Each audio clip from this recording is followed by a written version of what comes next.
আজ আমি নিরামিষ চিলি মাশরুম করব।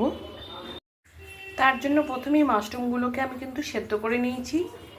তারপরে কেটে কেটে আমি একটু কর্নস্টার্চ, স্বাদ মতো নুন, সামান্য লঙ্কার গুঁড়ো দিয়ে মেখে নেব।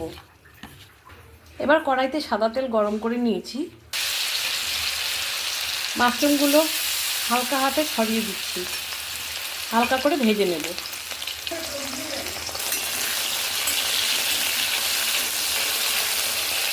মাশরুমগুলো ভাজা হতে হতে এদিকে আমি 2 চামচ মতো সয়া সস, 3 চামচ মতো আমি টমেটো কেচাপ, তার মধ্যে স্বাদ মতো লঙ্কার গুঁড়ো, নুন আর চিনি দিয়ে দিলাম।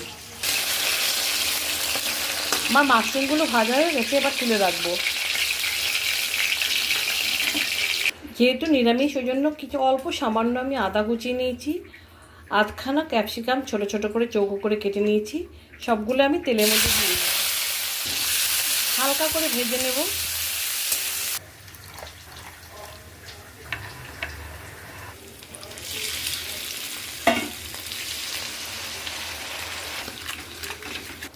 আমি কিন্তু এটাতে কর্নফ্লাওয়ার গুঁড়ো গুলে দেব না। আপনারা চাইলে ঘন করার জন্য একটুখানি গুলে দিতেই পারেন, কারণ এটা আমি খুব বেশি পাতলা করব না, এটা মোটামুটি মাখামাখাই করব। আমার নিরামিষ চিলি মাশরুমটা একদম রেডি। এবার আমি গ্যাস নিভিয়ে দেবো।